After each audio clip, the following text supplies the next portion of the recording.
come on to learn and grow. Welcome to the Village Talk Show. Come on to learn and grow. Welcome to the Village Talk Show. We discuss what people need to know, empowering them to learn and grow. We discuss what people need to know, empowering them to learn and grow. Give praises to Jehovah, from whom all blessing and knowledge will flow. Blessing and knowledge will flow. The Village Talk Show, dedicating to empowering the community to live a healthy, safe, and financially capable life, helping each one of us in realizing our dream at any age, any point, starting from today, success. Come on to learn and grow. Welcome to the Village Talk Show. Come on to learn and grow. Welcome to the Village Talk Show. We discuss what people need to know, empowering them to learn and grow. We discuss what people need to know, empowering them to learn and grow. Success is not spoken, it is done. Success is done. Come on now.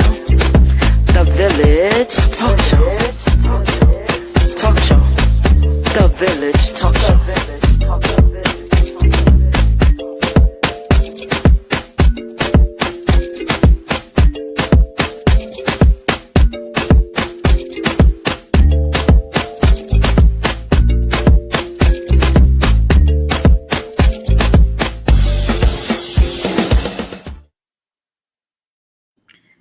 Good evening, everyone. Thank you for joining us this evening. John. What's up, Doc? What's up, Doc? What's up? How are you this evening? What's going on, Villager? Yes, join us this evening and let's start the conversation. My God, you haven't been on like early in a long time. Surprise. Why are you trying to blow me up, Doc? Why are you trying to blow me up, Doc? Why are you trying to blow me up? Y'all don't want me to blow y'all up. You know what? Cut it out. Y'all blow me up. All right, Doc. No problem. I'll feel What's going on? A little later this evening. So, you know. What you said? I said our fearless leader will be on a little later. So okay. He'll be on. Listeners, your Roderick Daly will be on. He will be on today. So a lot's going on. So let me start off. How was your day overall? Good? My day's good. Just had to deal with some house issues, but day's okay. Thank God. We ain't got no riots in the street, not yet, but we'll see. Got it. So, yeah.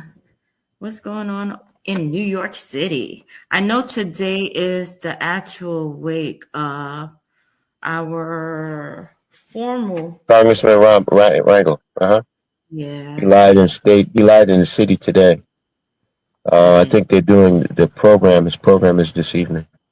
Yeah, I heard the speech in the beginning, so that's one thing you give. So I just want to, send condolences to his family, but he was the dean. He was truly the dean of the congressional Black Caucus. Yeah, no, he was the dean of the congressional of Congress. Members of Congress. He was the dean. He was extremely powerful. He was the chair of the Ways and Means. He was a very powerful individual. He did a lot for Harlem, did a lot for New York City, a lot for New York State. Yeah. We just want to pay him his respect, and his legacy will continue upon. Look at Harlem, and the transformation that he has taken place. Adriana Espaillat took his position. Espaillat's doing a great job up there. So, kudos. To all the guys. Yeah, he laid the foundation, and we continue to build from what he laid down, correct, which is awesome. That's what we have to continue to build. Listen, what is happening around? It feels as though there's literally a civil war happening in the United States. What is happening with your president? You know, everybody talks about what's happening to the president. You know, what's happening to us. Remember, he's in there. He's in the office because he won. He won. This is what he said he's going to do, and we have to deal with it. You know, if we didn't want to deal with it, people should have came out and voted. But this is the cards we have been dealt, so we have to deal with it. I have no problem, you know, peaceful demonstration. But when you start destroying neighborhoods or throwing, you know, rocks and stuff and at, you know, law enforcement, we don't need to do all that. You know, we talk about what happened on January 6th and the way we called out those who were involved in January 6th. So we don't want to be we don't want to be compared to them. So our right is, I mean, if we got, you know, the tension and what's going on, it's definitely, let's do things peaceful.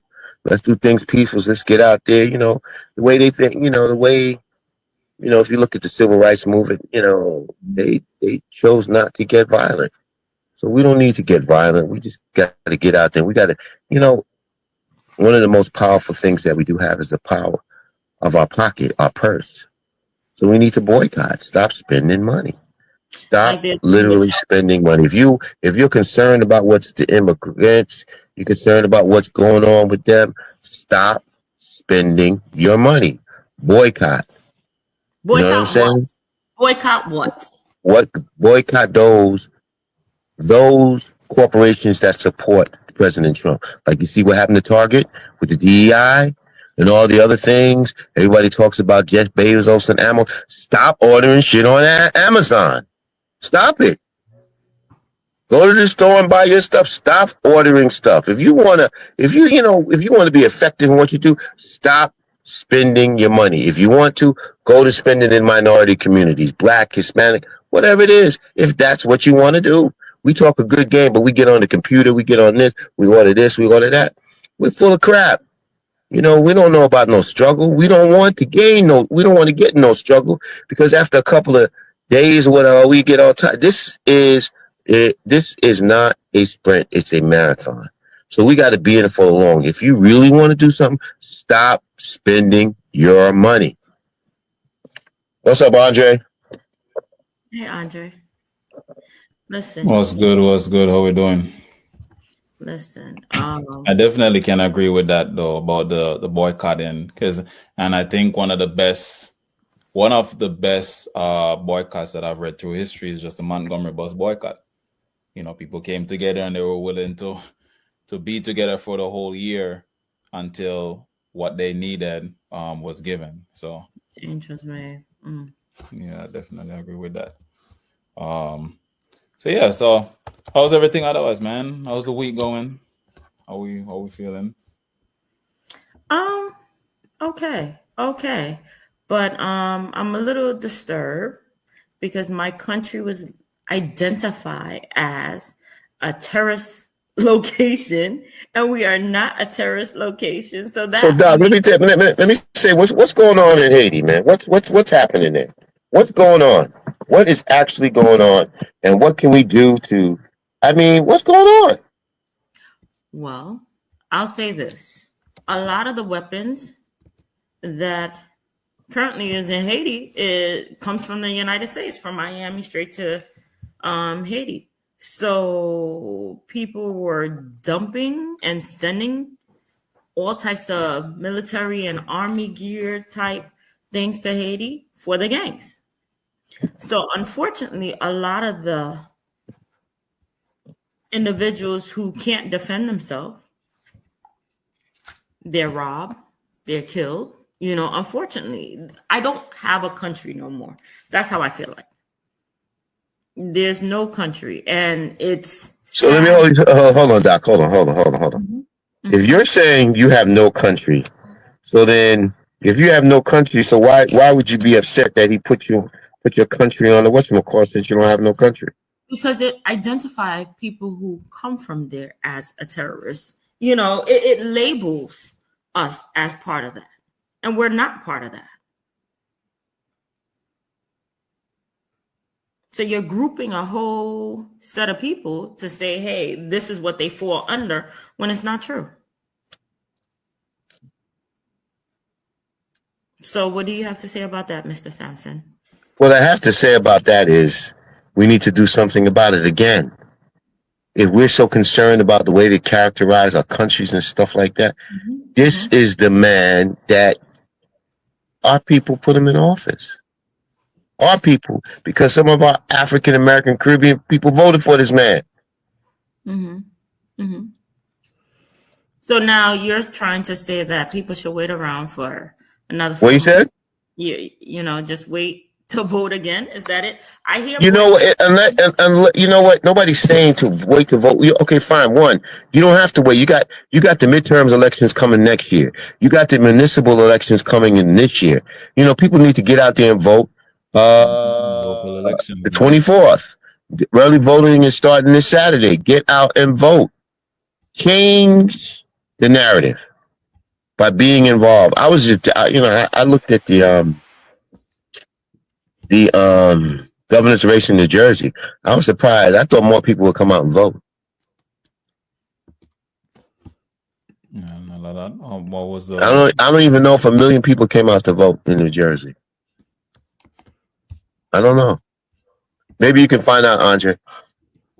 What was it again? The governor. We are so lethargic when it comes to voting because all politics is local. I keep telling everybody. All politics is local. I agree. Like that's the major. That's where major change happened. As the people close to home there too. Let me see.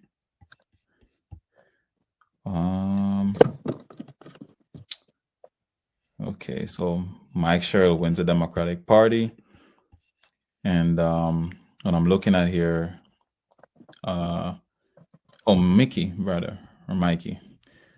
33.9% of the votes she got was 271,000 plus. Ras Baraka got 163,000 plus, almost 164. Steve Fulop got 127. Josh Gottheimer got 94,000. Altogether, it was 799,000 votes. How many?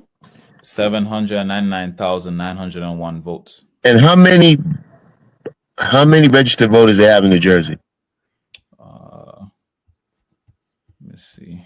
So, thinking about it, like you said, on the 14th, early voting starts for a lot of things. We have one coming up, Brooklyn Borough President. We start, because I live in Brooklyn. Let's do that. Council people coming up. So come on. Let's do it. Let's do it. But anyway, let's digress. A lot's going on besides that. But this is troubling in regards to the classification and identification of the countries are mainly a lot of blacks and countries from. I can't hear you. Can I speak up that? I can't hear you. I said a lot of the countries that was identified, Muslims, blacks, that's a problem. We are not all, about harming other countries. So that, And what's funny? You talk about the Muslim countries and those the Muslim community. I think it was in Michigan or whatever it is. They didn't vote for Biden. Either they voted for Trump or they didn't vote for Biden, which helped Trump anyway. You know what I'm saying? Yeah. Well, it is. I guess we need to just wake up, man. We keep talking about this shit all the time. It's the same thing happens over and over again. And then everybody bitches and moans about what Trump's doing. He told us what he was going to do. But we're going backwards. I feel like we're going backwards instead of moving forward. So side note, just to compare, right? We had, as I said, it was 799,901 votes went in, but total registered in Jersey as of this month is 6.5 million. Right? That's crazy. 5,000. Yeah. You see that? Yeah. That's insane. It's insane. You see that? You know, I mean, so why is it like, and I think maybe this is also a reason that we've discussed before, but what is it that makes people don't even want to go out and vote? People I think focus on the presidential election more than anything else, and not realizing that before you get to the presidential election, the little, municipal, like you mentioned, are the ones that lead to that. True. And so it's also about promotion, how media does it too, because as soon as it starts getting close to the national elections, you have every media on it. Versus when it comes to local, you don't have that much media there. It's like you have to you do the work yourself as a citizen. When it comes to national, the media is just doing all of that for you. All right. But I said there's no need to complain about Trump. I mean, we Yes, hear the Lord, complaints all the well time. said. Mhm. And I can agree. Complain about Trump. That's what people do. I that's guess all people do. They complain about him. And shoot. What I'm complaining about is the tariffs. That is hitting home. And I have a problem with it. I mean, he's gonna resume. Tariff's gonna be resumed on next month? I heard they came out with a deal. They were talking about him and China came to some kind of resolution. It didn't really fully come through. But let me see. That the U.S. and China recently finalized their trade deal at reducing tariffs and boosting the economic cooperation. It addressed intellectual properties, technology transfer, and market access, which been a long-standing point of contention between the two countries. Yeah. So how does that affect us? Let me look at this real quick. I guess more so our products that come across them, the high tariffs that they put on our products. So hopefully we'll be able to, in those countries, it'll be a little less than what it is now. Because originally China was like, hey, you can't do anything with anything coming from the United States. So now, yeah, but I think that they're going to change that sort of narrative once this thing gets signed. But then all the other countries that we had no tariffs on them and they had tariffs on our products. So if he lays it out like that, that's a win-win situation for us in America. However, we're being hit now. It's just incredible. Yeah, especially transferring anything from international, tripling the amount that it costs, which is, you don't think about it. Like a lot of people send clothes or dooms and things like that back home or whatever. The price, you won't be able to send anything because Nope, the price not at all. now it's like, I don't know. And people aren't spending that much. They're afraid. And I mean, the other thing too, really, and that's why one of the things Trump wants is for the Fed to lower interest rate, which, the Fed, they're worried about inflation going back up, because if that goes back up, it's going to even be more difficult, because now it's going to increase interest rates and people are going to be in, much Well, I hope they do knock down these interest rates. That'd definitely be very helpful, because there's a lot of people trying to buy homes or whatever it is. They can't. Interest rates are just too high. If people stop spending, and it would go down. So it's like you have to stop spending for it to go down. Believe it or not, people are stopping. Yeah, they're not spending as much as they thought. Yeah, no, they are, because the consumer price data came out showed that it went down like to 0.3% month over month last month. So, but I mean, the Fed's still waiting on more data to come through. So it's a wait and see game. They're very, very close. And they want to get to 2%, and they want to see inflation at 2% rather. It's 2.3% right now. So it's just like a wait and see game, So I mean, people still gotta spend, so and then the tariffs coming back in July, according to Trump, the tariffs will be on pause. I mean, it's just gotta see. The market is just so scared and uncertain, but market's still gonna move how it's still gonna move. So that's what's happening right there. I think people should still be mindful how you spend. Consider you invest in the same way, and don't invest in something you're not sure about. That's pretty much it. I get it. A lot of sad news. Anything fun happening? Well, I was just giving awards to my students, and they got the A grade awards.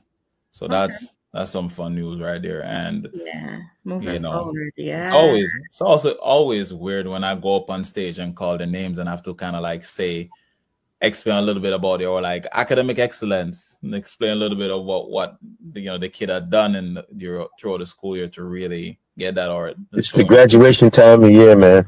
It's one of the best times of the year. Yeah, so they've been rehearsing, and they've been really going in. And today they had a high energy with the song they had to sing and all that. So that was good. I was dozing for a moment, and then like, we made it, and then going on. I was like, all right. I wake up. I was like, okay, good job. So that's always a good thing. Yeah, the success at the end of all the hard work is worth it. It's really, really worth it. So hopefully, that's that. We need more of that, more positivity. Yeah, because life is going to continue lifing, but we need to move forward in regards to that. So, any news in regards to the governor testifying? I want the wonderful bill that I'm paying every time I go to the city to come to an end. You might disagree, but I don't want to pay every time I go to New York City. You mean the congestion pricing tax? I want it to stop. That's the regressive tax. They always, we're the ones always got to pay it. Regressive, definitely. And so hopefully. So who you want? Who you want to do? What governor? Hochul? Yes. Oh, tonight is the debate. We missed that tonight. Mayoral debate. The final debate. Yes. Yeah, the final debate of all. So it's you know what? What I have to say in regards to thinking about the debate, thinking about everything that's transpiring or whatever, what is scary? I hate going back to scary things, but what's scary is, hey, summertime is coming up. Right. ISIS coming around more and more frequently. Young people are getting involved more and more. I am happy that young people, they're pulling young folks. Unfortunately, ISIS taking young folks. But what I am happy about is the judge mentioned that they have to let the young man who was protesting go. They have to release him. So that is good news that, hey, it's okay for you to have your opinion. It's okay to feel a certain way, to say certain things, but coming to a point where you cannot say anything and pushing fear everywhere you go and judges signing along with that, that's a problem. But for some of the judges to actually advocate and say, no, you are breaking the law. It's good to see that now. Due process. Well, I think some people ignore the due process, to be honest with you. I agree with you. Recently, a lot of... it's interesting. Also, you see Terry Moran from ABC got fired. Yeah. Did he renew his contract? After that comment he made on X about Stephen Miller, which I believe is definitely true. Stephen Miller's just a hater of the worst kind. But you know what? Nowadays, whatever you say is held, is used against you. So you might as well say all you gotta say. You're so stupid. What you say will be held against you, and it's gonna be used in a way that hey, it might put you in a box, unfortunately. Right. That's the problem. That is the problem. So I was so happy to see that the judge stood, took a side, took a stand and said, okay, enough is enough is enough. So, ladies and gentlemen, listen, if you believe in something, stand for it. That's it. That's it. Otherwise, you'll fall. Listen, you fall for everything. Don't be the yes crew just because. Don't be the yes crew. Have your own opinion, have your own. Because at the end of the day, when you're there alone in front of the judge and you have to say what you stand for, you're there on your own. It's true. Words stand for something. Mm-hmm. Mm-hmm. Mm-hmm. On the other note, that itself, even just kind of like trying to defend one's own opinions. I mean, Elon Musk. They're making up. I heard they're making up. Is that true? That's what. No. That's what did. Well, yeah. I He mean, he said he regrets it. regrets. I know y'all spoke about it a little bit last week, but here he talks about he regrets some of what he said. They had been too harsh or controversial, so still wanted to be harsh, but it was too harsh. Do you think he's saying that because he's worried about his contracts getting cut? Yeah, I think. Worried about what? His Contracts contracts getting cut. Yeah, I being think it- eliminated. Yeah, I mean, it's all business. It's a business decision, I believe. And also he was worried about Elon Musk's ego, the access that he had by just being friends, pals with the president of the United States, being able to walk into any building that he wanted to walk in, federal building. Elon Musk, that's a friend of the president. We have to pay him attention. He misses that. Oh, ego? Yes, definitely. Okay. Yeah, but at the end of the day, we knew it was going to be short-lived. When you have two people who have big egos, yeah. one is going to knock the other out. I didn't think it was gonna come so soon, though. The honeymoon came to an end. Yeah, I mean, everybody knew it was gonna come to an end. Everybody had their timeline. I thought it was gonna probably happen early next year.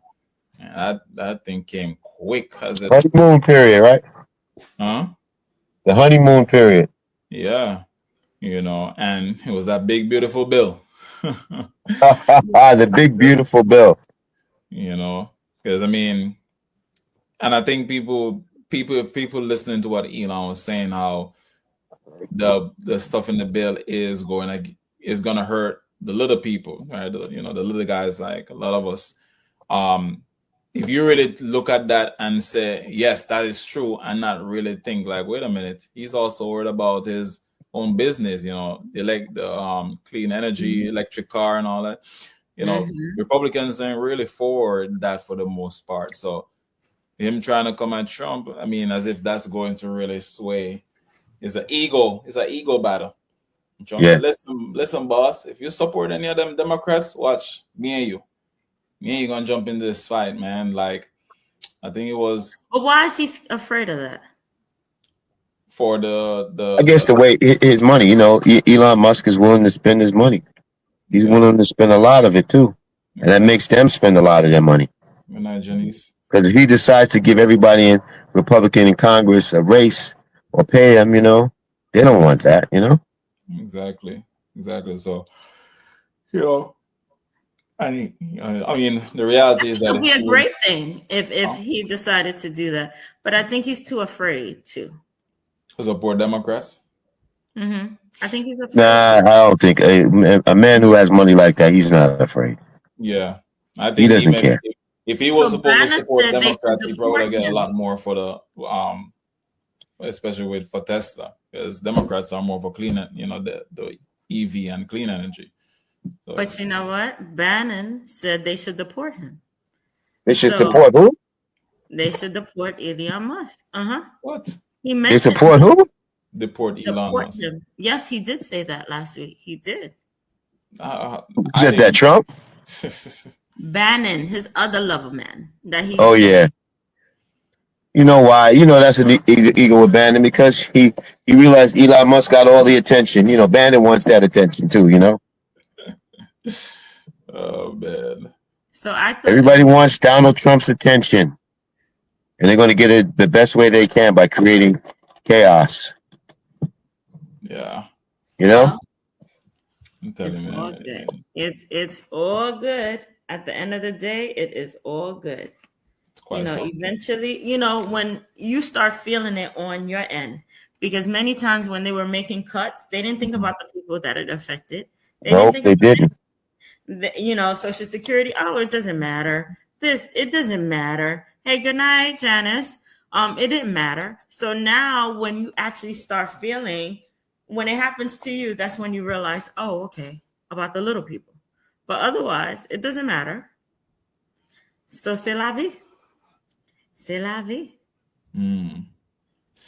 And then the other topic, what do you think about Speaker Johnson distinction between January 6th and LA protests? He said the LA protests were more peaceful than the January 6th? overthrow on January 6th. What do you think of what he said? LA protest was more peaceful, right? Yeah, it's a larger peaceful demonstrations. And so the statement itself stirred political debate. Critics accuse him of minimizing the violence of January 6th, misrepresenting peaceful protests, and it highlights the growing polarization of over how protests and political dissent are viewed across different political groups. Wait, he said January 6th was more peaceful? Who said that? Wait, the people Bondi? from, Speaker Johnson? but Who? they're now. Who said that? House Speaker Mike Johnson. Mike Johnson's full of shit. We all know that. Come on, he's the president's lapdog. Give me a break. Oh man. So So the question here, how the rhetoric around protest and violence influence public perception of political events like January 6th and social justice protests. I mean, what people see and how the media is, especially how the media speaks about it too, right? Because I do remember when I think there was some a group of Black people really decided they were gonna go up to Washington too, and they were met with the challenge like, nope, you ain't entering. We ain't about to do that. It was but just now they're suing. They're suing the government to say that they were unjust. They were discriminated against. Yeah. So Not that they attack or they broke or they hurt people. No, they were discriminated against. They feel empowered because they were released. And now they want to get paid for spending time for criminal activities that they committed. But one person didn't think it was criminal activities. It was the peaceful individuals. So, yeah, enough. Yeah. C'est la vie. C'est la vie. Did you all see or read about the crash, the air crash? Yeah. Yeah, man. One person survived, and he walked out of there. That's crazy. One person. That is something. That's a miracle. A complete miracle. And there was it's a Boeing plane, right? So it's Boeing just, I don't know, man. Boeing, this is just one thing I don't understand with Boeing. Like every minute, and keep getting government funding there. This came when they had to pay up some money for, like, oh man, I'm trying to remember exactly what was said there. I'm gonna look it up. But when these crashes happen, so much it's with the Boeing planes, right? And it's just sad, man. It's just sad. But you know what? Definitely praying for the people in India, because it's not only them, it's people from all over Europe and Canada that was affected by the plane crash today. So condolences to the people who were impacted by that crash. It's very, very unfortunate. Very unfortunate. And one person survived, as John said. That's we need some more positive things happening, because at the end of the day, we have a long list of negative things happening day in and day out, and it is time. Summertime is coming up, and we need to keep it moving. I know Roderick right now is, what is he doing? Baseball field, coaching, and things like that. So that is fun. That's what I look forward to. Competitions and things like that. The sad things must come to an end. So as the summer is starting out and kicking off, please, I beg people, if something fun is happening, something positive is happening, spread that, because we have too many negative things happening throughout the day. Well, I know one fun thing happening this weekend. Father's Day for all the Father's Day wonderful to all dads the dads. out there. You're muted, John. Happy Father's Day to the great dads. Yes. Also, Dr. Ryan's birthday was on Father's Day this year. Wish her happy Father's Day too, and happy birthday as well. You said happy Father's Day to me? I am not a man. Oh gosh. No, just joking with it. But no, for real though, happy Father's Day to the great fathers, and happy birthday, Joanne. When your birthday comes. So our guest is here. I'll just run. Let's bring him on. Right. I'm gonna run the commercial first. Tamik, or when you're ready, you thumbs up, let me know you're ready. Just thumbs up, Meek. And he's not ready yet. Right. Okay, so you could bring the commercial on, and by that time, we'll be ready. By the time I play the commercial and all, you will be ready. Hold on a second. Perfect celebration. Yeah, I need to go somewhere. Dun. You know what? I need to go to some event this weekend. I do. I need some music in my life. You better get some in 3, 2, 1.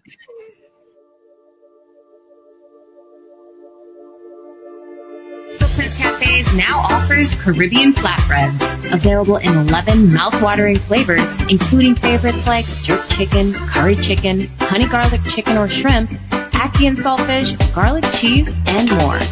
Our flatbreads are satisfying and can be enjoyed by the entire family. So make it a flatbread night at Footprints and enjoy the fusion of flavors. These flatbreads are so good, you might just have to fight for that last piece. Good thing there's plenty more where that came from. Get yours today from any of our Footprints locations. Want to enjoy your flatbread at home? Then order on Uber Eats and get it delivered right to your door. We'll see you there.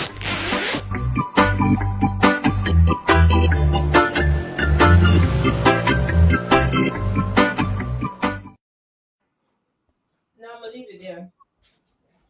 Call Howard Housing Solution today for all your real estate needs. Sellers, we can get top dollar for your home, and our vast network of professionals can facilitate your move and help you purchase your dream home in another state. Buyers, we have a pulse on the market and can get you in a home quickly.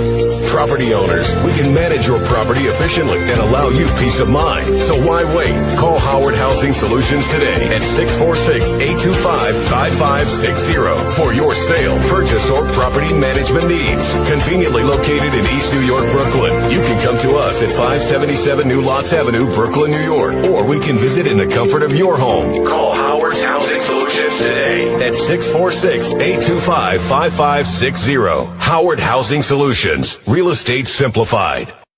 Want to get your personal income tax, business corporate tax, self-employment tax, quarterly tax, payroll tax, or sales tax filing done professionally? Yeah. Call U.S. Spirit LLC 718-676-0519 and take the worry out of your personal and business life. Tax compliance issues should be left to the pros. So So when you want your business to grow, call the pros, because a successful business matters. US Bear LLC also handles accounting, bookkeeping, business startups, consultation, real estate, and many more services. Call US Bear LLC 718-676-0519 and ask for Howard DaCosta, CEO, to book a 1-hour evaluation at no cost to you. Take remote control of all your needs, and US Bear LLC will follow your lead. Want to work but don't have a social security number? Yes! Find out about getting a tax ID to pay your taxes. Call US Bear LLC or log on to www.usbear.com. Team up for success. Good evening, good evening, good evening. So, our guest is on. You're good? Okay. Our guest is on. This evening we have Mr. Meek on, and actually, I don't think I'm going to do justice. So, Meek, I'm going to throw the mic at you. Please introduce yourself to our listeners, because I won't do justice introducing you. Oh man, you gonna put the pressure on me now? Put the pressure on me. First of all, good evening, everybody. I'm definitely grateful for the opportunity to come on your platform and to just tell my story. My name is Tameek Floyd. I would say to date, my biggest accolades is being a youth mentor. Outside of that, I'm the CEO of a sports and entertainment company called 3 Keys, Inc. And I'm also a principal member of a development firm called GFB Development. So I do a little bit of everything. Yeah. I have the wonderful opportunity of, I actually witnessed the work that he's done. So that's the great thing. We're going to start with mentoring. What actually got you into mentoring? I had to go through something to learn the importance of mentorship. Growing up, the average city kid growing up in a project, single parent. I didn't have many role models. A lot of older guys from in my neighborhood, they was drug dealers. So there really wasn't somebody that I should be observing, but that was in my surroundings with guys like that. So outside of that, I found a love for basketball. So basketball was something that really kept me away from the streets, right? It kept me structured. And, my mother was working 2 jobs, single parent, so she needed somewhere for me and my brother. So, she put us in a lot of after-school programs. And me growing up, a lot of the programs was based around sports. So I took a love for the game. So, I really played the sport. I got really good at it to where I was all city in high school. And I wound up getting a city chip in 2004.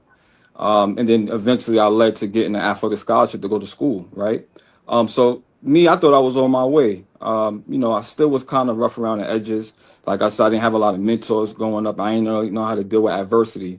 So my junior year in college is like when I really dealt with a lot of adversity, and I wound up losing my scholarship. And then I want to say within maybe 10 months of that, I was in somebody's institution for the next decade. So at that moment, I understood like I needed a mentor to keep me on the right path, right, to reinforce the things my mother was telling me. And at that moment, that's when I decided to become a mentor. So during my incarceration, I became a mentor to a lot of the younger inmates that was coming through the system. That's powerful. First of all, I commend you for sharing your story, because so many young people need to hear what you went through, and we learn from others. Many times it says that we go through experience, not for us, but for others, and to come back and to mentor the young folks in your community, around the community, and all over. That's powerful. Yeah, the work started inside, right? I couldn't even think of fathom how I was able to, do a decade in prison, being a college athlete. I had the world at my feet, right? I had a lot of structure to go into an institution where, people got to tell you when you can eat, when you can use the restroom, restricted movement, you couldn't see your loved ones. So it was definitely a culture shock. But basketball and being a mentor really kept me out the way of a lot of altercations, and it really got me through my incarceration, just taking, you know, and the young guys is you're just like looking at me as a big brother and somebody that just lived it and not just saying it. There's a difference. Like as a kid, I really didn't pay attention to somebody who was telling me something if they didn't physically go through it. So me that I physically went through it. A lot of these younger guys, that's appealing to them, you know. But then I showed them the powerfulness of reinventing yourself, right? So I came home and I never looked back. I basically, until this day, I'm just rewriting my narrative, right? So I came home and I was blessed to have an opportunity to work for my best friend's non-for-profit, Taj Gibson. He's a 16-year NBA veteran from Brooklyn, so that's my childhood friend. He gave me the opportunity to work on this non-for-profit, and that really helped me, you know, continue on being a mentor, but also rewriting my narrative. Would you say that he himself was sort of like a mentor for you, or did you have like others who were mentoring you as you kind of reflect and became a mentor for the youth that you know helped? I think he, you know, even though we're the same age, I don't think you could put a age to being a mentor. I feel like peers could really be a mentor to one another, and I would say in a lot of ways he was a mentor because of the consistency, right, of being dedicated, and I seen how hard he worked in his craft, but really more so of how much of a friend he was to me, because during my incarceration, he was a presence in my life. Like he would come see me every year, you know. So you have a guy that's a multi-millionaire that could be anywhere in the world, but he takes 2 hours, you know, during the summer out of his day to come sit in a tiny jail cell. I mean, a visitor room to be scrutinized and searched just to see me. So like things like that motivated me, right? And you know, so I would say a lot of his attributes was like some of a mentor. Gotcha. Yeah, that's something. That is something.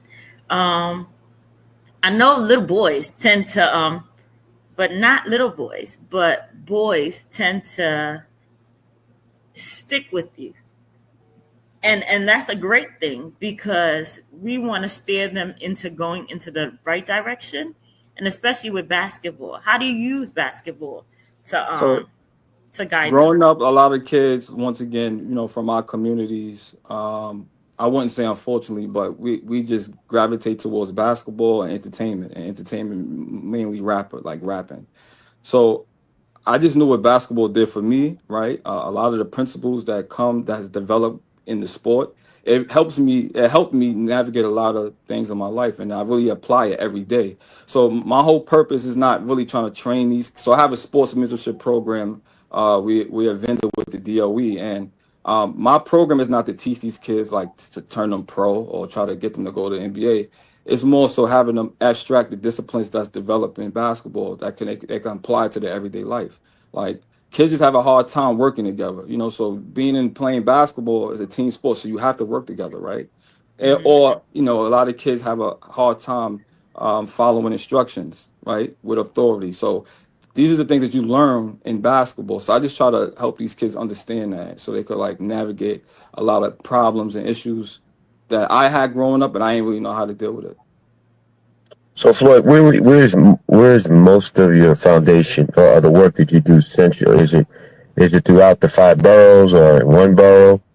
So with Taj's non-for-profit is out the borough. It's 5 boroughs. You know, through Taj, he started this foundation during my incarceration, and I just came home. I've been home 5 years now. I just picked up, you know, I just added my little, you know, my little spaz to it. But we've been doing this for so many years, and we've been like connecting with not just student athletes, but I don't like to call them at risk, but just kids that just need a big brother, right? Kids that you know, are inspired by somebody like Taj, and he's just so accessible to the kids. Like when they see him, they don't even get starstruck because they always used to seeing him, and we love that, right? So you know, at first we just started in Fort Greene, that's where I'm from, but you know, through the years we expanded to we work in all boroughs because you know it's kids not just in Fort Greene that need help. Kids all over need help. So and we really care about the kids, you know. So we definitely, you know, all over. So that I can vouch for because this man has worked countlessly with just checking into the boys, speaking life into them. Your hard hit boys, you know, too tough to, you know, cry. they tend to soften up around him. So which we love, because the thing is, it's done with love, and they're seeing male love that maybe they've never seen before, or they don't have a dad or a big brother or something. So to step into that role, that takes someone special to say, hey, I understand, I walked in your shoes before, I was you when I was growing up, I lived that life.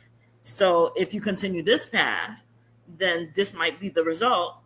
But if you change up a little, Like see something more. I don't mean to cut you off, but it's important for me to show my face. Like, yes, I'm busy. I do so many different things, right? But I just think it's so important for me to, like, once the program is done, to still have a presence, like with the boys. I think I was there maybe like 2 weeks ago at the school.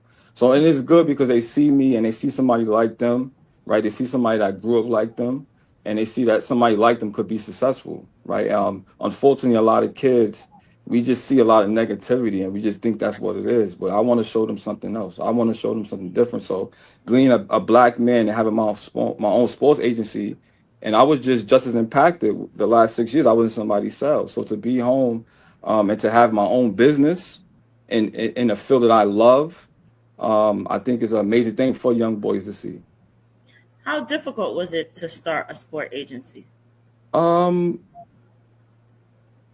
In my case, I wouldn't say it was that difficult because, like I said, my best friend was in the NBA for so long. He's been 16 years. So we have all the relationships, but it was probably more so me just like believing in myself that I could get it done. So like, yeah, it was like, can a ex-con really have his own company? I used to doubt myself a lot, when I came home, and I just had to, overcome that fear of like, I am good enough, because I know I really care and I have a great work ethic and I know how to network. So just having those skills and having the relationships that I have and just creating my own lane, I wouldn't say it was that hard to create it. Now to like thrive, that's another thing, right? To keep it going and hopefully be around for the next 10 years, that's a tough thing. But for me to start it, it wasn't too hard for me. That's interesting. Interesting. So when you what type of help do you get from the Board of Education to or community, other communities? Because I know you have the foundation, but at the same time you also need other supporting institutions to help make sure this this continues. So we hopefully continues in perpetuity. Yeah, well, this was our second year with the Board of Ed, DOE. So obviously we would love to continue that and expand in other schools. But and the foundation is my staple. That's what grounded me, and that's what really pushed me to be in the position I am right now. So that always going to be near and dear to me. But I think for me personally, lately I've been more on, with the entrepreneurial spirit, right, and like really diving into my businesses because I love being a mentor and I love the community, but I also want to be successful too. I think I owe it to myself to like really test to see if I have what it takes to be to be a guy that's very successful, having several businesses from where I came from. So at this moment, that's like my focus. But I always find time to like check in with the kids. So how many kids do you have in the who partake in the foundation? I don't have a number, but for the kids, for my mentorship program through my sports company, I would say the most we probably had like 20 kids. And it's like, so one funny story, my first school we worked at was years ago, it was called Eastern District. I forgot the name now. It's like 3 different. Eastern District High School. Yeah. I went there before my sophomore year in high school. I went there because I went to a school in Manhattan. Then World Trade happened. My mother was like, you got to go. You got to come to Brooklyn. So, but I wound up. That was the first school that I got my program into, and it was a young lady that I met. She wasn't into sports, but she just was curious about the program, and it was so dope because now, so we just, built a real bond with her. And I didn't mention that I'm a licensed realtor. So, these are certain things I was just throwing at her. me and my coworkers, and she wound up becoming a realtor. And I seen her a couple months at a networking event, and she was there. So it'd be stories like that to let me know that I'm doing the right thing, right? But to go back to your question, I really don't have the number with the foundation because we touch so many kids throughout New York City that love playing basketball. Like most of the time, we have sports clinics, and there be kids from all over, kids from Dykeman, kids from the Bronx, Harlem. So we always just like, obviously we hoop, we love the hoop. So anybody that want to hoop, we going to embrace them. So it doesn't matter if it's a girl. So do you guys No. do you get involved in these other like like AAUs to create Now a synergy? that's a whole nother beast right now, John. AAU, I don't think we have the bandwidth for AAU. The climate to me personally is just too much. And then obviously me having a sports agency, it's just like I feel like that's not me working smart, it's me working hard to have both. But at a time we did think about it. But there's so many teams in New York, and the kids, compared to when I was young, they just jumped ship so fast. So it's like it's hard to like find a core group and really come up with them because, 1 week a kid would be playing with Riverside, and next week a kid would be playing with Gauchos. The week after that, he'd be playing with the Wrens. So I just don't want to touch. I wouldn't want to touch the AAU. It's just too much. Okay. Yeah. So you still didn't answer my question. The girls, we got. Oh games. yes, we don't discriminate. We don't discriminate. Because like I said, it's not about That's true. us trying to prepare a young woman, a young girl to go to the WNBA. We just want her to. Hey, we don't have a problem if There's nothing wrong with that. The liberty is listen. So. Listen, the liberty to my team. If she, but my thing is that the biggest thing is building a real relationship, right? And her helping these young men and women, young boys and girls to like really prosper in life. Because a lot of them don't have fathers. A lot of them don't have father figures. And it shows. And and I see it within a lot of kids that's in the program when we were in the DOE, and it's just alarming. I feel bad for a lot of these kids, because I just know like, they're not set up to succeed. So any way I could help them, and help them become better, right, and give them a better shot of succeeding, I think I did my job. Okay. That's all you do, man. Just give them an opportunity, man. It shows them the ways of the world. A lot of people don't invest the time and the effort, but organizations like you're involved in the foundation, the Taj Gibson Foundation, you're giving these kids another opportunity at another shot. So which is sometimes you don't get another shot. Yeah. Right. But when you get that shot, it's just like Jamie Foxx was saying, on BET, he just talked about his mental episode that he went through, and he spoke to God and said, "God, just give me that one more shot, man.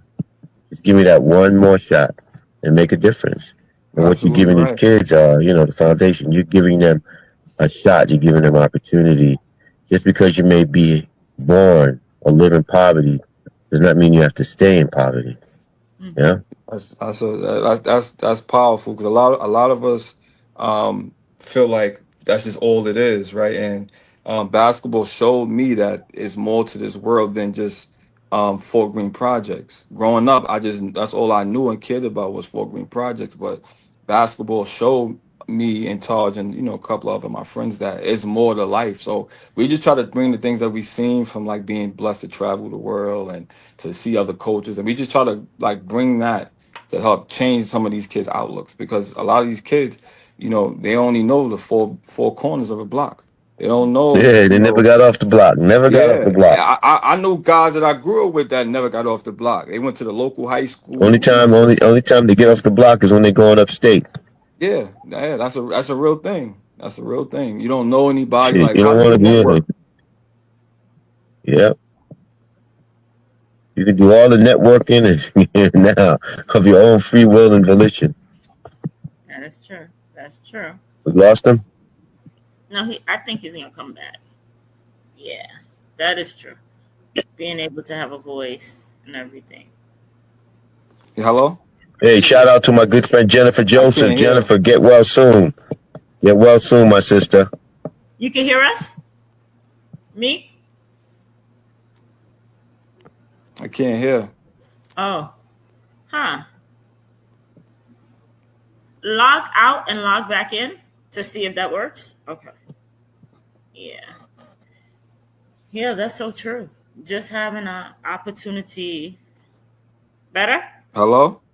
Can you hear us? We see you. Can you hear us Can you now? hear us?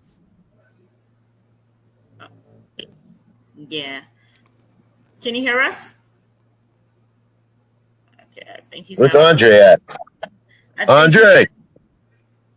I think he's having a little technical difficulty. Oh, look at our fearless leader. He's on the phone with him. Okay. Hey, Hey guys, what's going on? How you doing? good, good. You just missed our guest. He's having a little technical difficulty, but hopefully he'll be back on shortly. All right, so the breaking news, I'm literally. Fearless leader, thanks for being here. Now you can take over for me. I got to run to do another Zoom. Wait. Hey, can you hear us, Meek? Yeah, I can hear you now. Yeah, I don't know what's Perfect. going on my phone there. So I apologize about that. Perfect. No. That's okay. That's okay. Roderick. Yes. Oh, Can you look, hear me? John think he's slick. He had to leave. John had to leave. So, where are you coming from, Roderick? Right. Is it my phone that you're having difficulty, or is it just overall? No. Our guest Meek was on, and I think overall just a little bit of technical difficulty, but he's back on. Yeah. Where are you coming from, Roderick? It's his phone. His phone too. So I don't know. There's something going on with the phones this They evening. don't want us to be great tonight. Okay. No, I wasn't there an issue with StreamYard today? Yes, there was an issue with StreamYard. It was down. I'm wondering if it is continuing, so causing No, an issue. it's your phone, my brother. It's your phone. It's my phone, It is. but I can hear y'all loud and clear, and you can hear me. So what is it that you're seeing? Just you moving around. That's it. So, are you coming from a game? Yeah. Look, King, say hello. Duke, say hello. Okay. Yeah, Duke Okay. just won his game, playoff game. So, Good. he's coming from a game, and we're discussing with Mr. Meek this evening about mentorship, but also about business and everything, and the impact that sports play overall in the lives of so many young folks, but also adults as well. So there was some. I think you failed to mention one very important part about sports. When we talk about idle minds do idle things, I don't know if you said that earlier, but by creating activities for students and children to do, they keep their behinds out of trouble. Because like I give you an example, my son and his team, they're coming home right now. What is it, 8:15? So they had a good game, they played well, and they have no time to go out and act the fool. So my 13-year-old, same thing. They don't have no time. And my kids play tennis. You don't have the time. So not only does it keep you out of trouble, not only does it help you, but it also keeps you out of trouble. And most time, if you take it seriously, keep you safe. Yeah, Meek mentioned that. Yeah, Meek mentioned that. But also, there was something that John has said that was at the end, and I wanted to add in regards to sports and redirection and mentoring, help keep others alive. So that is true, because the work that you do as a coach, as a mentor, as a business person, but also being a big brother or whatever in the community, keep young folks alive, because now they strive to be, to show you, hey, I can do it. To show you, hey, we could walk along that path. 1,000% true. It's so important, that we have these different outlets, right? The different outlets and the different. I don't want to say access, but just the different. Roger, Focus. I'm focused. But I'm driving, so it just seemed like something was happening. And Oh Lord. yeah, this You guy didn't was. hear that, ladies and gentlemen. You didn't hear that he's driving and he's on the camera. Oh no, no. I'm gonna tell you what happened. I can tell you exactly what happened. A guy was trying to pick up a girl, and apparently she doesn't know him. And So you did all that while you're busy. So you see what I have to deal with me? It But- don't make He no out, sense. he No, but- observing. He looking. Listen, he's from Brooklyn. He watching his surroundings. Yeah, that's exactly what happened because she was unhappy about the situation. So she was like walking away so I'm looking around. I want to make sure that safety happens. And she's all Safety right. happened and you're driving. And okay, all right, okay. I digress. By the way, you fail to realize that this is the district that I represent. So if something happens, I'm gonna hear about it. So I want to make sure that So that's all. But anyway, going back to what we're talking about. I like the entrepreneurial component of sports as well. And creating it, you take one thing and make it lead to another. That to me is also vital and crucial in the development of our youth and creating business as a way to take care of your family, right?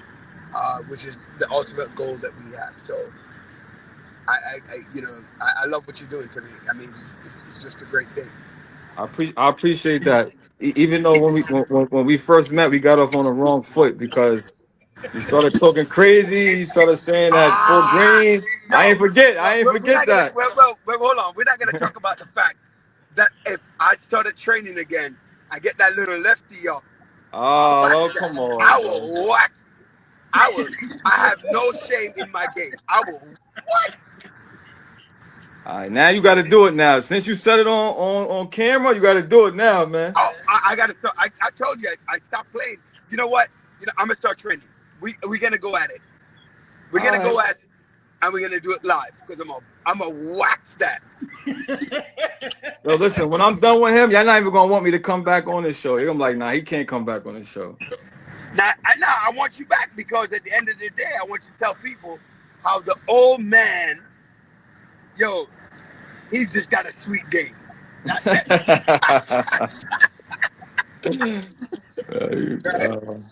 No, but I definitely appreciate the the invitation to come on your platform, and I definitely appreciate what y'all do. You're definitely good people. You're very transparent, good vibes. And it's hard to find individuals like that. So I'm definitely grateful for being a part of this tonight.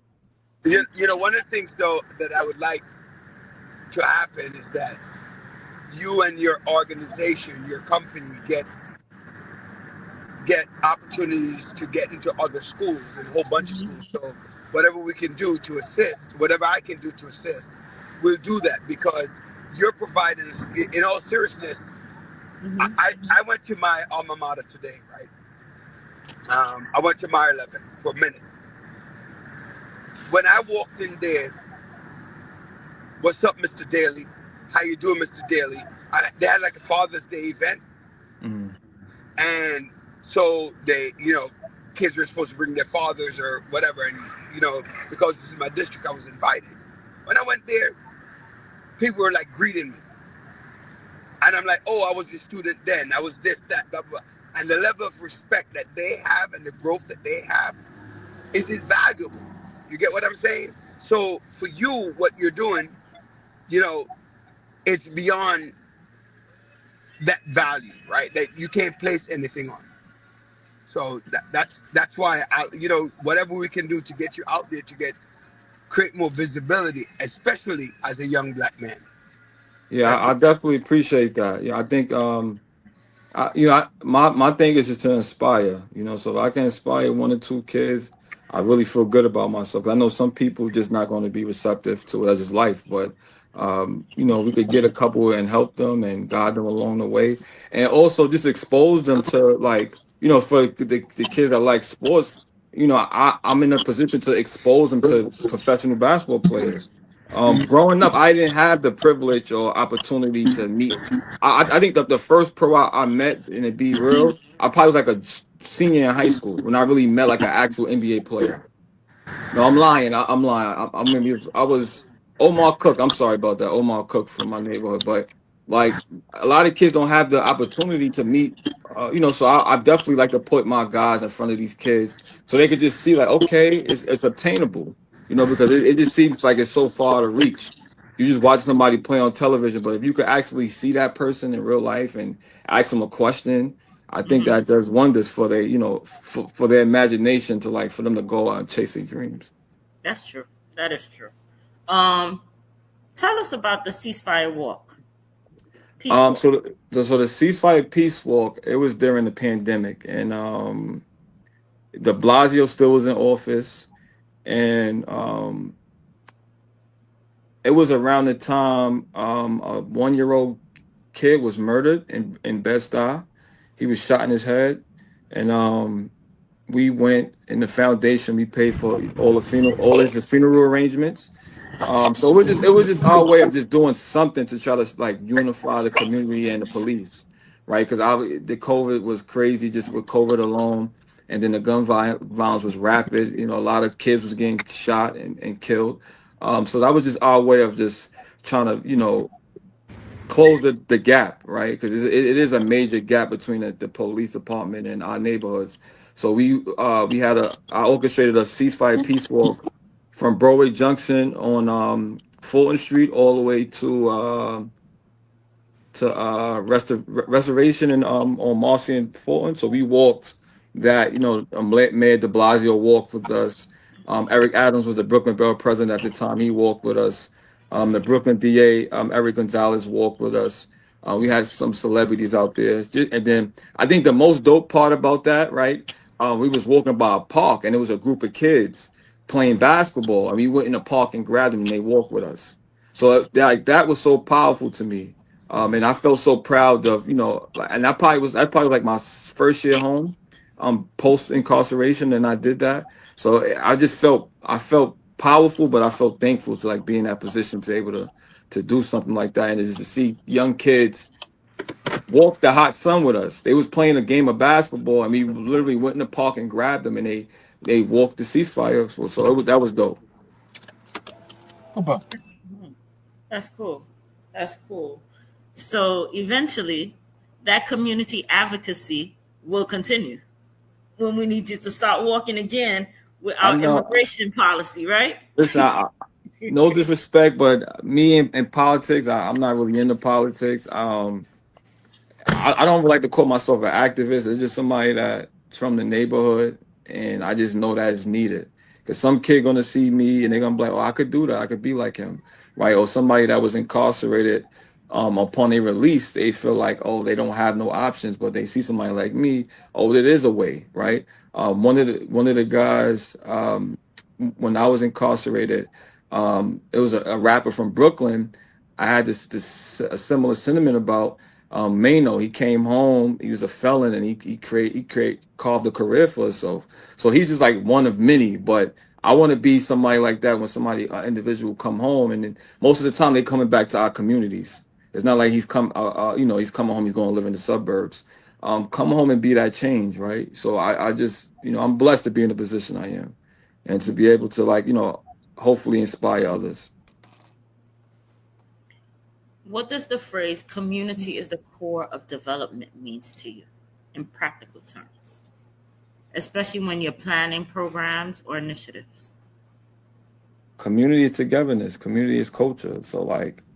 That is development, right? Yes, and when I say development, when you think about real estate development, you think about building infrastructures, but the community is the core of that, right? Because when you're building these infrastructures, who lives in these buildings, right? Is a group of people. A group of people is a community. So community should always be the core of development, and that was the phrase we came up, Taj Malik and myself, when we formed our real estate development firm, GFB Development.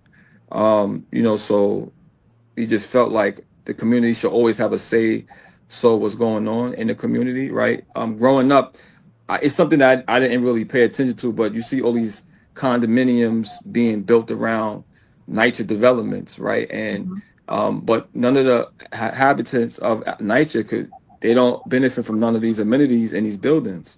So that was, as I got older and I started to realize that that's a problem because we've been here. and we can't benefit. So it's like everybody's evolving around the community, but people in the community. So that's what I mean when I say community is development. Community should always have a say so what's going on in their neighborhood. You know, you're right. You're correct about that, because that's just started moving people out of those developments and taking it over. And it's like I was speaking with a brother, and he was like, you know, we've been in poverty for so long that we start to defend poverty.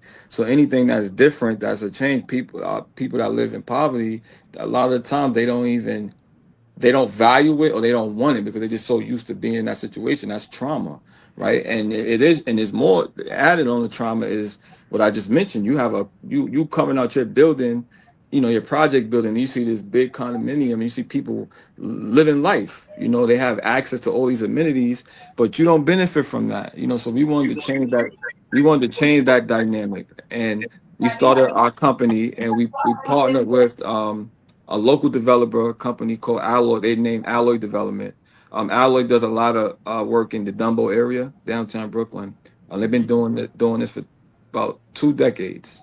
So they've well equipped in the space of development, real estate development, and we're working with them. We formed a JV to bring mixed income and a free community center to Fort Greene, and Farragut.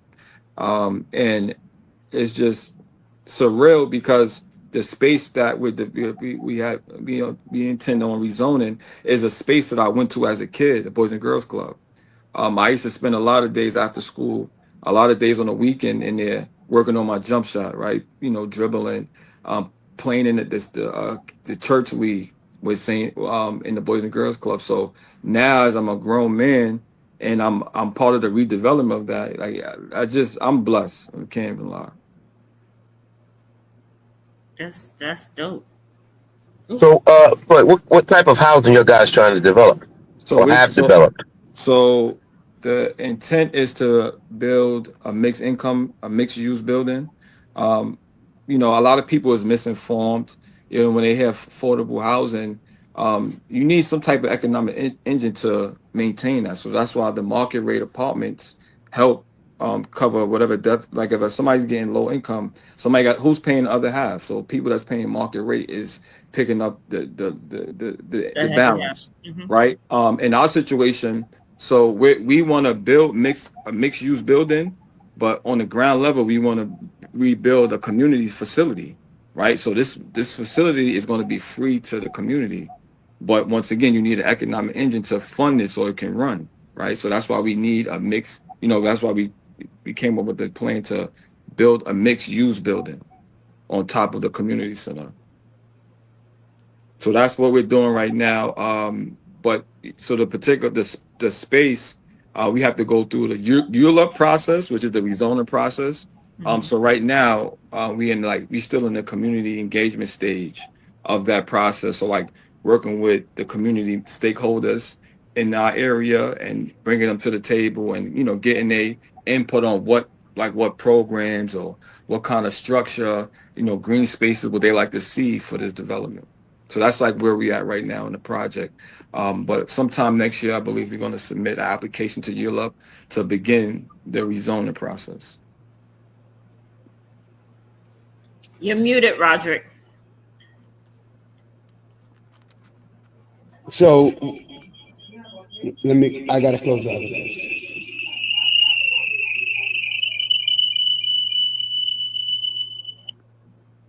All right. So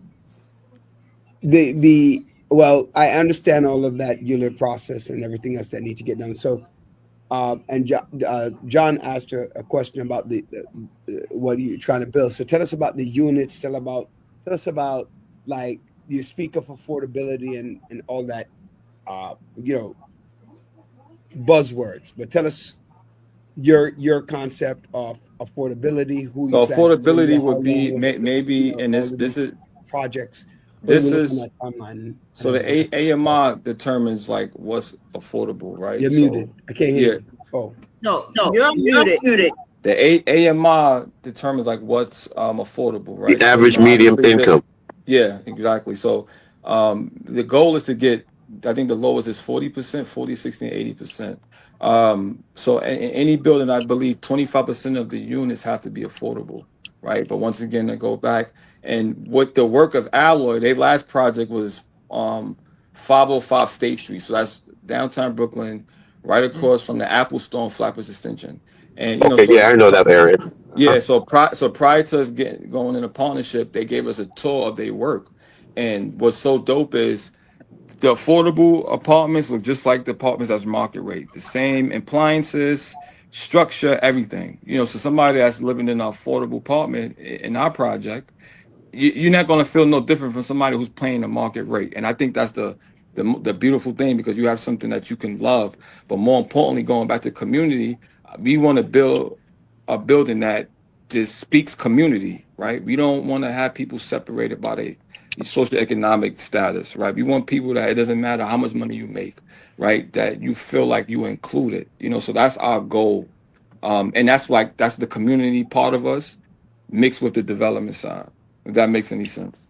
Yeah, it does. I mean, go back to one of my other questions, which is a timeline. Do you have a timeline? So right now we're just in the community engagement phase. We're like getting input from the community leaders, stakeholders. We had 2 visionary workshops with the community just to show them the process of development, right? Because like I said, a lot of us is misinformed. And then we also just recently had a real estate mixer, where just to teach people from the community about real estate, connect them with different aspects of real estate, right? Because like I said, that's not something that we're taught growing up, right? And we're not taught the importance of it. You know, so but the timeline, we're still in that phase to like really get the input of the community, and then the next phase will be for us to submit the application, which may be sometime next year. And then once that, I would say maybe like a, you know, wishful thinking, I will say a year and a half, we'll be able to get through that process and hopefully get approved. And then we'll start the pre-construction shortly after that. Well, you know, with the ULIP process, you know, you need to put in your 30-day notice to Yeah. get done. So I would suggest that if you want, you know, that process is, you know, once you're doing the walkthrough and people can understand what you're doing, you speak to generally to the land use committee. Yeah. Once you get to the land use committee and have that conversation, over there, I don't remember what community board is over there in Fort Greene, but Community board 2. community board too. So you talk Yeah. to, you know, speak with the chair Yeah. and land use to inform them. The process itself should not take that long, but I would suggest, my suggestion would be, you speak a lot about the community, and community engagement, which is important. You are gonna, there will be some issues with Always. just looking at AMI. Always. From my experiences as a chair of my board, you know, because there's a major concern that, you know, with the way things are going, affordable is not really truly affordable. Mhm. Yeah. So, you know, and that's why I asked the question that I was asking about the units, and, you know. Yeah, exactly. I knew where you was going with that, because that's somewhat true. Like affordable isn't really affordable. You're not really going off what people are making in that area. So, you know, I think but I think a lot of times, people are misinformed and they feel like they don't understand, like certain things come from the city and have nothing to do with a developer. We don't create the AMIs and certain rules and regulations, and you know, people just think developers create. No, they don't create that. That comes from the city and the state. They have nothing. We don't have nothing to do with that. You know, we can like for instance, the community, they want preference, right? They want to, when this project go up, they want preference of Ingersoll, Farragut, and Walt Whitman, right? But that's not up to us. We don't determine that. We can advocate for that. You know, just we can advocate, but that doesn't mean we're going to get it. You know, so yeah, it goes. Yeah, a lot of times that creates a problem because a lot of people don't know that it goes through like a lottery system. Yeah, and the AMI, you know, the problem with the AMI, which I'm asking, you know, I've been advocating strongly, is that you're going to compare you're going to include people who make in Manhattan, people who live in like Scarsdale or upstate parts of upstate, and make that part of the AMI for a person in Brooklyn that's making 40,000-50,000 and sometimes even less, because in Brooklyn we have one of the highest welfare state, right? Brooklyn, Queens, you have one of the highest welfare state. And so when you compare these rich people, and you make the salary part of the AMI, and then so somebody who's making $30,000-$40,000 a year doesn't fit, it's like as a teacher, as a para, as a safety agent, you need affordable housing, even though you might be making $70,000-$80,000 a year, because you really can't pay rent. You're right. Absolutely right. It's a as I'm learning as we go, because I really got thrown into it. I wouldn't say it was a traditional way of getting into development, but I'm grateful for it because Alloy, for the most part, what you see is what you get. They're good guys, and they're really like helping us learn the basics with development. And I think it's a great partnership because they are guys are willing to learn about us. Like they're open to trying to understand what it is to live in our conditions. They didn't grow up in our conditions, so they have no clue. But I think the fact that they're willing to learn and be inclusive is key. I never seen no development company do the level of community engagement that these guys have done to date, because they really want to understand what it is and like really help our community. So like I commend them guys. They're good guys, and I'm not just saying that because we're partners, because we value how we're looked in our community. Through the foundation, we haven't received one grant from the state or the city. Everything we ever did for our neighborhood was out of Taj pockets. Right. Some would say that was not smart, right? But it just shows the level of how much we really care, because he's really putting your money where his mouth is. So I like to say we value, so we won't ever, sell out our neighborhood for $1, because we've been doing it just for the love so many years, right? But these guys are good guys because they really want to understand who we are, Taj retired, right? Nah, not yet. You putting that on him? Oh man. I thought he did that. Where is he now? Nah, he was he just finished a year in Charlotte. It was like he was retired because they wasn't too good. But because he was in New York for a little bit. Yeah. Last couple of years. Thibodeau was a very fan and supportive of Taj. 1,000%. 1,000%. Taj and Thibodeau. Thibodeau's like a father figure to Taj. Taj is one of Thibodeau's guys, hard nosed, gonna come to work every day. And something Thibodeau told Taj early in his career, what a lot of guys don't pay attention to, is just be a star in your role. If your role is to rebound, set screens, block shots, be a star in your role. Be consistent. It's when and Tibbs told him that, and he lived by that to this day. He just, whatever role is the role that coach gave him, he's going to be a star in that role. And that's why Taj is blessed to be able to say he's been in the NBA for so long. Yeah, it's about 15 years, right? 16 years. Yeah, about 15 years. Yeah, man. And then next year, I think he want to do one more year. So hopefully he gets that call. But right now he's at the NBPA Top 100 camp. So he's coaching at the camp, and so it's the top 100 players in the country, like high school players. Yeah, so he's there right now, coaching right now. Yeah, when I was in my days, it was In the Zone with Bobby Hurley. Oh, that's what it was called, In the Zone with Bobby Hurley? Well, Bobby Hurley had, I don't know if you know Bobby Hurley, who Bobby Hurley is. Yeah, I know Bobby Hurley, yeah. So he had a camp with just similar to the Top 100. Okay. Yeah, so that's where I met Rasheed Wallace, Kobe Bryant, and those guys in the Philadelphia area. Yeah. Jamal Griffith, Jamal is actually from Brownsville. So he went to Syracuse, played ball there. And a few others came down to the camp. and so they have you have coaches, like college ball players would coach them and coach it's like, what do you call it? Showcase. Showcase, yeah. And so, that's where I met, Kobe I didn't know who Kobe was, but he was there. Yeah. So Rashid going coast to coast, man. I was like, damn, kid. Straight out of high school.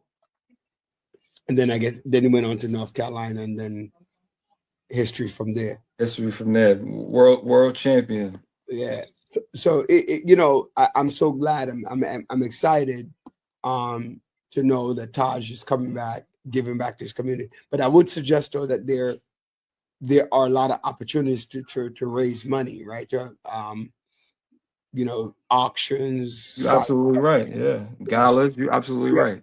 Absolutely right. Yeah. Getting an opportunity to meet, and I'm sure he has a couple of friends in the NBA that be willing to highlight something that he is doing.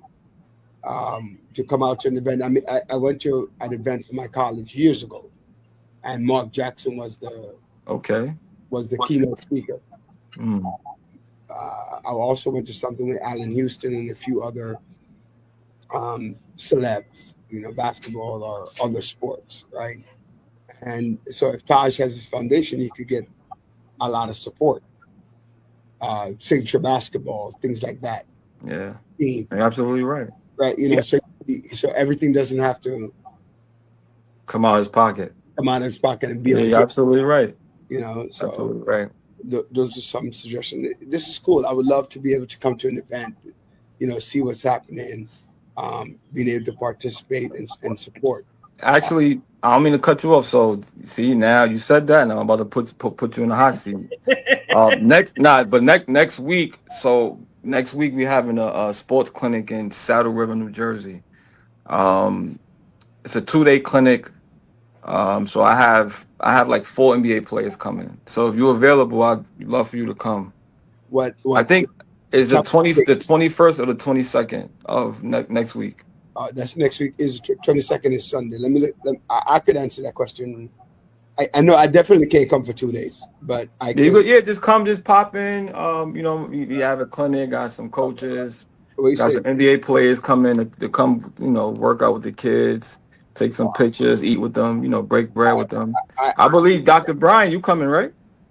You said the 21st, right? Jalen. The 21st or the 22nd, either day. Come the 21st. I can't come. Yeah.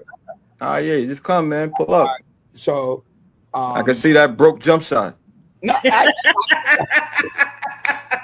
see how I reeled you in? I told you I don't play ball no more. I have to start practicing. I practice, bro. You got a week. I haven't played ball since August of 2019. I understand. I remember you told me that, but you got a week. You got a week. I see how I roped you in. Yep, that mouth. Right? Yeah, we gonna see. I already shoot. I tried to hit a layup outside my backyard. I couldn't even do that. Oh yeah, it's over. It's over. Yeah, it's over. It's over, man. You see that? I remember when I'm telling you, You told somebody to put that in there, man. I did not. But I told people like every time I said to somebody I beat Sebastian Telfair 1-on-1, they look at me like, you beat who? Right? I'm like, I beat Sebastian. I beat Kobe. Right? Yeah, my son yelling in the background. No, I didn't. All right. Yeah, see, look, that's crazy. Little man blowing you up. Yo, let me tell you something. I was playing against Kobe Bryant in '95, right? And because there's in the Philadelphia area where we all, I went to college and he went to high school area. Yo, he went up for a layup and straight up bridged him. You bridged Kobe? Bridged him. Oh nah, yeah, you can't come on the court, bro. You bridged Kobe. Look at me. I had to reach back like this with my arm behind me. So it's funny. I was telling the story, right? I thought Kobe's cousin Joe was better than him. I actually thought that. I don't know. Yeah, I never seen. I gotta see the footage. I don't know. I ain't seen that. I'm saying that I thought he was better. Yeah. I think sometimes I tell athletes sometimes, even though you're good, if you don't have that connect and you're not listening like this, Yeah. you lose out a lot. Because I can tell you straight up front, Kobe Bryant was not the best basketball player that I've ever played against. He's not. The one I played against, the best basketball player I've ever played against, his senior year, he got arrested for hijacking a car. Mm. So he's lost. I believe that. I believe that. Yeah, it's just crazy. Like I sometimes. believe that. I believe no. I trust. You know why? I don't mean to cut you off. So it's so many guys. I ain't meet nobody as talented as that, but there's a lot of guys that's in prison. And I spent a lot of in prison. I played basketball out of 10 years, 7 years. So I was just playing basketball. That really helped me like beat depression, and I was, that was like that was for me to get away. When I needed to get away, and I really physically couldn't get away, I would go and play basketball. But I've seen a lot of guys with a lot of talent in prison, man, and it's just like was one wrong mistake just landed them in prison. And like if they, would have stayed on the right path, they could have been Kobe Bryant. They could have been Tracy McGrady. It's crazy. There's a guy. I think he did get a second chance from way back in the early 2000, late 90 from LIU. That with a sexual charge. Yeah. I think he's from what's his name? I think he's from like Harlem. I know you're talking about. I forgot his name. And then LIU gave him a chance, and he got Yeah. He didn't last long in the NBA, but that like I'm saying, like these opportunities. I have another friend right now. Well, he's old now. He would go all the way, right, until the physical, because he has slight sclerosis. So they're like every time. But he won slam ball. He was obscene. But again, he had sclerosis, so he couldn't. The NBA wouldn't even take a look at him. So as soon as he would try out, they would be impressed. Physical, gone.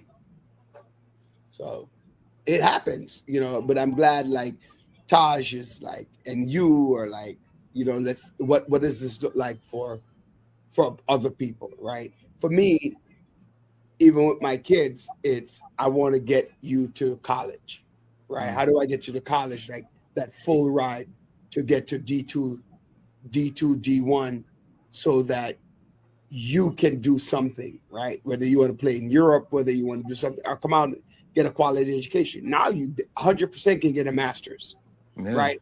Because it's 5 years now. They actually give you 5 years. And if you go to a JUCO don't count anymore. Don't count, yeah. So you could get a degree and make money. Yep.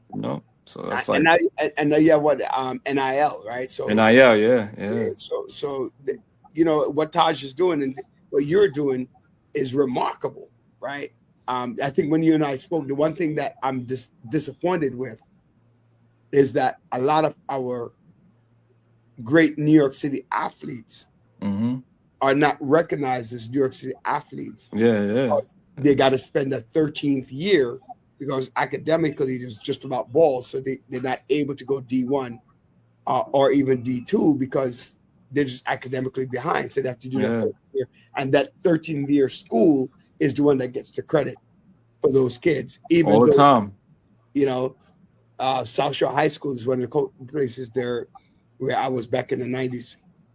I don't know how far back but Terrence Samuels, who went to UConn. Okay. I went to South Shore, and then they kind of had to do that extension, right? He got a full ride to UConn. They won the national championship in 2013, right?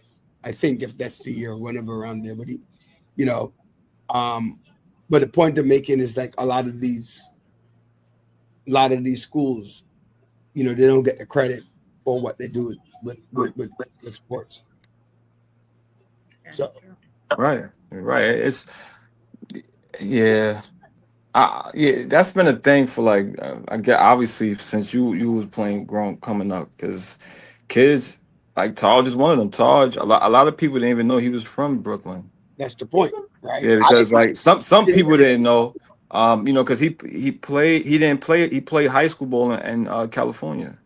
So he went out to preparatory school. He played 1 year, I believe, out in New York with high school.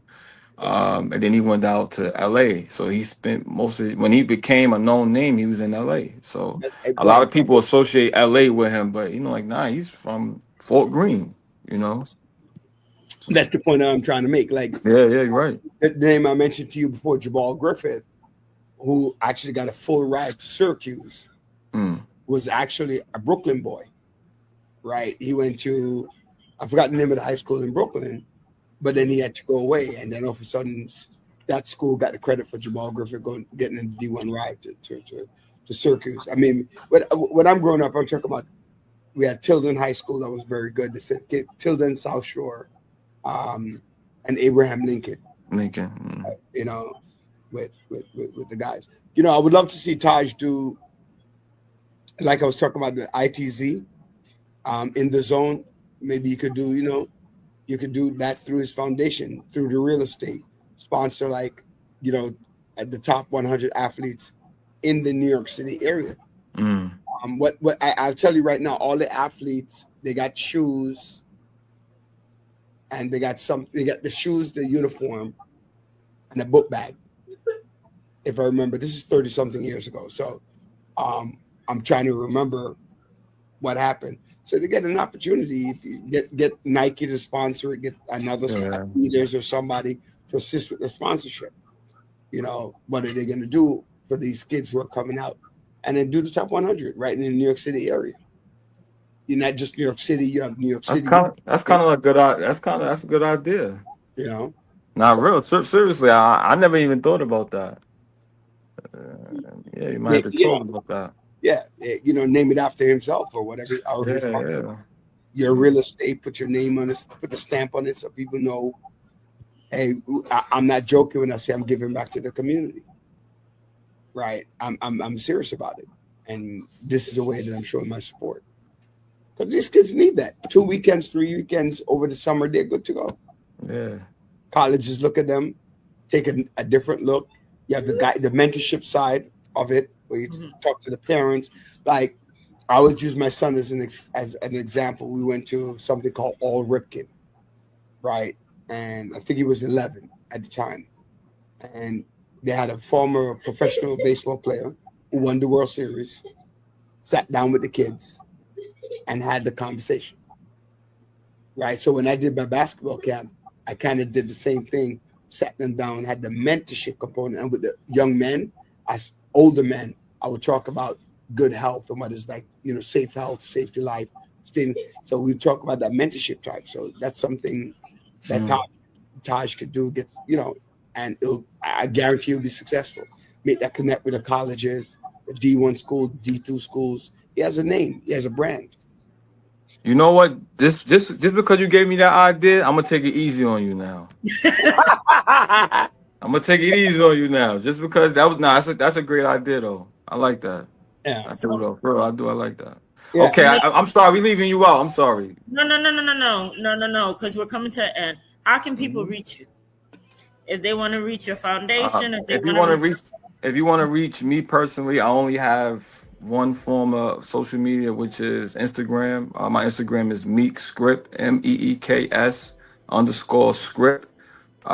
If you want to see our work with the foundation name is Taj Gibson Foundation, www.tajgibsonfoundation.com. If you're interested, in being in the sports industry, you want to see the work that I do there. My company is 3 Keys, and the website is www.THREEK3YS.com. And our development, I know I'm running on. And Andre, are you able to capture all of that? Yeah, I'm it's a lot. But you can continue. And lastly, our real estate development company, which is www.gfbdevelop.com. So that's all the work that I'm doing. And once again, I'm grateful and appreciate y'all having me on the platform. We kicked it. I'll definitely come back, when y'all have me. Man, thank you for your time. You have my card, right? So you have my number. I'm not gonna lie to you. I don't know if I do, or I may have. Well, you can get. All these are all correct. Taj, Taj. Todd Gibson. Not Todd. Taj. As in, Yeah, Taj, Taj. Yeah, like Taj Mahal. Yeah. Yeah. But I could just get your number from Dr. Brian, if anything. Yeah. So I'll see you on Saturday. So just let me know, send the invite, and I'll probably see if I could drag Dr. Brian to come. Listen, man, don't. No S.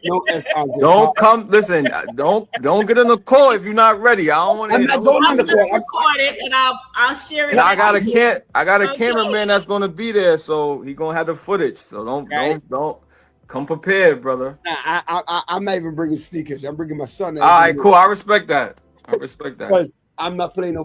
You're not gonna embarrass me until I start. So you can come back on the program going, yo, he's garbage. Nah, I respect that. I catch you next summer, man. But yeah, thank you. I appreciate y'all. Once again, it was a pleasure. Thank you for coming. Looking forward to seeing you next week, and looking forward to having you back on and everything else. I appreciate you. Thank you. Thank you, man. You have a good night. All right, you too. Ladies and gentlemen, thank you for watching, viewing, sharing, and most of all, subscribing to our YouTube station, The Village Radio Talk Show. I'm Roger Daly. I am your host. We have Dr. John Bryan, our hostess. We have Dr. John L. Sampson, our co-host. Thank you to our guests, Tamik, and thank you to our executive producer, Andre Dolman, and our producer, Sophia Willisey. We'll see you next time, and happy birthday to my son, Grayson, who turned 12 this week, to Dr. Brian. Happy Father's Day. Grayson turned 13 this week. Dr. Bryant's birthday is on Sunday, right? So that's really exciting on Father's Day, and happy Father's Day to all the fathers. And next week is John's birthday too. John's birthday is next Tuesday, right? And so a lot of Geminis. I hate the Geminis, but anyway. But they're better than the Cancer. So that's much better. Be careful, Roger. Be careful. Your wife is a Cancer, okay? Oh crap! Be careful.